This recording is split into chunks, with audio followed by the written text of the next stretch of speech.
ہر بندے سے لڑتا ہے، ہواؤں سے بھی لڑتا ہے سارا دن. تو ہوا سے کون لڑے گا؟ اب خود کہتے ہیں ہوائی چیزیں. جنات کا نام ہم نے ہوائی چیزیں بھی رکھا ہوا ہے کہ ایسی چیزیں جو ہوا کے جھونکے کی طرح نظر نہیں آتی. ہمارے معاشرے میں جنات کو ہوائی چیزیں بھی، اوپر کی چیزیں بھی کہا جاتا ہے، ہوائی چیزیں بھی کہا جاتا ہے.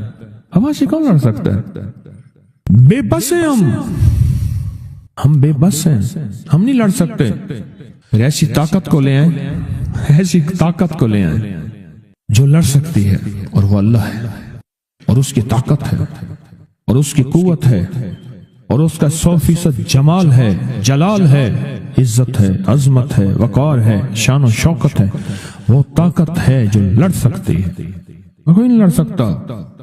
یاد رکھنا، جنات شیاطین سے کوئی نہیں لڑ سکتا. میری بھی زندگی گزری ہے روحانیت کی دنیا میں طالب علم کی حیثیت سے. وہ جن تابع وغیرہ نہیں ہے، لیکن ان سے لڑ کوئی نہیں سکتا. ان سے اگر اللہ کی مدد ساتھ نہیں ہے اور اللہ کے نام کی طاقت اور ڈھال ساتھ نہیں ہے، ان سے کوئی نہیں لڑ سکتا. اور نہ لڑنے کی کوشش کرنا. اللہ کی مدد، یہ آیت الکرسی کیا ہے؟ یہ ساری اللہ کی مدد ہے، اللہ کی منت اور خوشامد ہے. ترجمہ اٹھا کے دے. یہ آیت الکرسی ساری میری اللہ کی منت اور خوشامد ہے. اللہ لا الہ الا هو الحی القیوم. مولا تیرے علاوہ ہے ہی کوئی نہیں. لا الہ الا الحی، تو ہمیشہ زندہ ہے، موت نہیں. القیوم، سب مٹ جائیں گے تو قائم ہے. لا تاخذہ سنہ، اے مولا تو وہ ہستی ہے جسے نہ نیند آئے نہ اونگ آئے. ولا نوم، لہو ما فی السماوات و ما فی الارض. ساری کائنات، ساری زمینیں، سارے آسمان مولا تیرے ہی ہیں، حکومت تیرے پاس ہے. من ذا الذی یشفع عندہ الا بإذنہ، کون ہے جو سفارش کرے؟ تیرا امر ہوگا تو سفارش ہوگی. تیری حکومت طاقت کے سامنے کوئی بندہ نہ ہل سکے، نہ آنکھ اٹھا سکے. یعلم ما بین ایدیہم وما خلفہم، تو ہمارا پچھلا ڈیٹا بھی جانتا ہے، تو ہمارا اگلا ڈیٹا بھی جانتا ہے. ہماری پچھلی کیمرے کی ساری ریکارڈنگ تیرے پاس ہے. ہماری اندھیرے اجالے تیرے پاس ہیں، ہماری صبح شامیں تیرے پاس ہیں، ہمارے دل کے تصورات تیرے پاس ہیں، دل کی سوچیں اور خیالات تیرے پاس ہیں. ولا یحیطون بشیء، اور تیری طاقت ہر کسی پہ غالب ہے، احاطہ کیا ہوا ہے.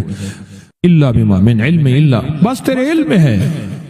وسع کرسی، تیری کرسی بڑی وسیع ہے، تیرا اقتدار بڑا وسیع ہے، تیری حکومت بڑی وسیع ہے. تیری پاس کئی سکندر آئے اور گئے، کئی سکندر آئے اور گئے. میں خوارزم میں گیا، وہاں بخارا سے آگے، بہت آگے، وہاں کا سفر تھا جہاز کا، بہت آگے، وہاں کئی میلوں میل. وہاں ایک شہر تھا، اس کا نام تھا نوراتا. شیخ ابو الحسن نوری رحمت اللہ علیہ، ہمارے بڑوں کی کتابوں میں ان کے تذکرے آتے ہیں. ان کا وہاں مزار تھا، اور لوگ ان کے ہاں آ کے 9 راتیں گزارتے تھے، اور وہ اللہ اللہ سکھاتے تھے. یہ بڑوں کے ہوتے تھے. جیسے سال کے بعد، یہ بھی آج راز بتا دوں، سال کے بعد بزرگ ہر کونے، ہر کریے، ہر گوشے میں نکل جاتے تھے، لوگوں کو اللہ اللہ سکھاتے تھے. ایک جگہ مخصوص ہوتی تھی، مرشد کا آستانہ. سال کے بعد وہیں جمع ہوتے تھے اور ایک دوسرے سے ملتے تھے، میل جول ہوتا تھا. اس میل جول کا نام ہے میلہ. ملنا، میل جول. اب وہ میلہ بنتے بنتے کہاں نکل گئی. میلے کا نام آتے ہی فوراً سرکس آتی ہے. حالانکہ میلہ کیا تھا؟ ملتے تھے، فلاں علاقے کے حالات کیا ہیں، فلاں گاؤں کے، فلاں قریے کے، فلاں شہر کے کیا حالات ہیں، وہاں لوگوں کی دینی حالت، ایمانی حالت کیا ہے، وہاں کیا باطل کفر ہے، وہاں کیا نظام ہے، کیا. ایک دوسرے سے ملتے، حالات بتاتے تھے. پھر چند دن ساتھ رہتے تھے، ایک دوسرے سے حالات لے کے پھر لوگوں کو اللہ اللہ سکھانے نکل جاتے تھے. پھر سال کے بعد اکٹھے ہوتے تھے. اس کا نام تھا میلہ. اس کا نام تھا میلہ. اور اس کا نام کیا تھا؟ پہلے کیا بتایا میں نے؟ نوراتا. نوراتے کسی درویش کے پاس آتے تھے، اللہ کا نام بھی سکھاتے تھے، دم بھی کرتے تھے، دعا بھی کرتے تھے، اس کو اللہ اللہ بھی کراتے تھے. بھلا چنگا، صحت مند، تندرست، مسائل کو حل پا کے چلا جاتا تھا. یہ تھا نوراتا. شیخ ابو الحسن نوری رحمت اللہ علیہ، یہ 9 راتوں میں لوگ آتے تھے. میں کہنا یہ چاہ رہا تھا، ان کے مزار کے اوپر ایک بہت بڑا قلعہ تھا. انگریز اس کے اوپر سارے چڑھ رہے تھے. اونچا قلعہ تھا، میں نے اگلا سفر کرنا تھا، میں قلعے پہ نہ گیا، میں نے کہا کس کا ہے؟ اس نے کہا سکندر اعظم کا قلعہ ہے، آج سے کئی ہزار سال پہلے اس نے یہ قلعے بنائے تھے، یہ اس کی کرسیاں تھیں، ایک میرے رب کی کرسی ہے، وسیع کرسی، وسیع کرسی، سکندر کے قلعے ہیں، سکندر کہاں کہاں آیا، نہ گورے سکندر نہ رہی قبر دارا، نہ گورے سکندر نہ رہی قبر دارا، مٹے نامیوں کے نشان کیسے کیسے، زمیں کھا گئی آسماں کیسے کیسے، نہ گل ہیں نہ گنچے نہ بوٹے نہ پتے، ہوئے باغ نظرے خزاں کیسے کیسے، ہر ایک دل پہ ہے داغ ناکامیوں کے، نشان دے گیا بے نشان کیسے کیسے، اس کی کرسی ہے۔ کہتے میں نے آیت الکرسی پڑھی ہے، آیت الکرسی پڑھی تھی، میں دیکھو میری کیا مدد ہوئی، آیت الکرسی پڑھی تھی، دیکھو میری کیا حفاظت ہوئی، بس آیت الکرسی پڑھنی تھی، وہ چیز یوں چلی گئی۔ آپ اپنا واقعہ سناتے ہیں، وہ آیت الکرسی بنیادی طور پہ میرے رب کی ساری منت اور خوشامد ہے۔ وَهُوَ الْعَلِيُّ الْعَظِيمُ، مولا تیرا علو العظم عظمتیں اور تیری کبریائیاں میں بیان نہیں کر سکتا۔ یہاں بندہ آ کے نا ایسے حاجز آ کے ہاتھ باندھ جاتا ہے کہ بس میری بس ہو گئی ہے، میں تیری عظمتوں کو بیان نہیں کر سکتا۔ جب ہم بے بس ہو جائیں پھر ایسی طاقتور چیز کو پکاریں جس کے پاس اقتدار بھی ہو، اختیار بھی ہو، طاقتیں قوتیں بھی ہوں اور زوال نہ ہو، سرمدی جاویدانی ہو، ایسی طاقت جس کو زوال نہ ہو، اس کو پکارے۔